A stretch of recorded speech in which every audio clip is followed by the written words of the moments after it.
રાજકોટનું જામકંડોળા, જ્યાં યોજાયેલા સમૂહ લગ્નમાં જયેશ રાદડિયાનો હુંકાર. લેવા પટેલ સમાજને સંગઠિત થવા માટે ધારાસભ્ય જયેશ પટેલે હાંકલ કરી. એટલું જ નહીં, ઠપકો આપતા કહ્યું કે આપણા સમાજને હજુ સુધી બીજા સરદાર નથી મળ્યા. એકબીજાને પાડી દેવાની વૃત્તિ લેવા સમાજમાં જોવા મળે છે.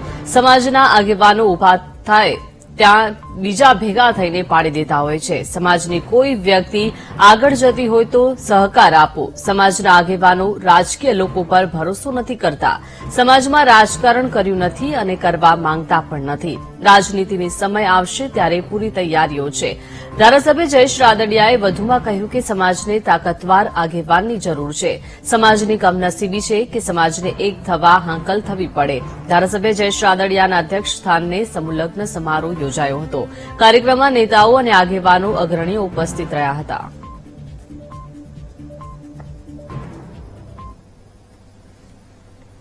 હું હંમેશા રાજકીય માણસ છું. હંમેશા મારી સ્પીચની અંદર કહું છું, સમાજ, સમાજના દાતાઓ, સમાજના આગેવાનો રાજકીય માણસ ઉપર ભરોસો ક્યારેય મૂકતા નથી. સમાજના આગેવાનો રાજકીય માણસ ઉપર ક્યારેય ભરોસો ન મૂકે, કારણ કે રાજકીય માણસોને આપ્યું છે, આમાં તો હિસાબ મળે જ મળે ને, નકર રાજકીય માણસો પર હિસાબ કદી કઈ મળતા જ નથી. પણ કીધું કે મને સમાજના અમારા બેઠેલા દાતાશ્રી ઉપર જ મને ગૌરવ છે કે વિઠ્ઠલભાઈ વખતથી આયોજન કર્યું છે. મેં જેટલી મારી આયોજન હોય કેટલું લઈને નથી, સવાયું દાન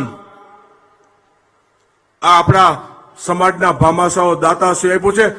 હું એનું નામ નથી લઈ શકો, બધા દાતાશ્રીઓને નતમસ્તક વંદન કરું છું. એના સાથ અને સહકાર થકી આ શક્ય બન્યું છે. કીધું કે લેવા પટેલ સમાજની કમજોરી છે કે સમાજનો આગેવાન ઉભો થતો હોય ને એટલે એને બરાબર સેટ ન થાય તો એકવાર પાડી ન દો તો લેવા પટેલ સમાજ ન હોય. જપ્તો કરો તમે કે આવડા મોટા સમાજને સરદાર વલ્લભભાઈ પટેલ પછી આજે બીજો સરદાર આટલા વર્ષોમાં આ સમાજને નથી મળ્યો અને આવી રીતે પાડી દેવાનું ચાલુ રાખશો તો 6 મહિને સમાજમાં નેતા ન થતા. જે મજબૂત વાળો હોય, તાકાત વાળો, એને સમાજના આગેવાન તરીકે સ્વીકારજો. બાકી માઇક આંગલા બેહી જાય તેને સ્વીકારતા નહીં. સમાજને કહું છું કે નીચે બેહાડી દેજો. તે દિવસે સમાજને તાકાતવાર આગેવાનની જરૂર છે. હવે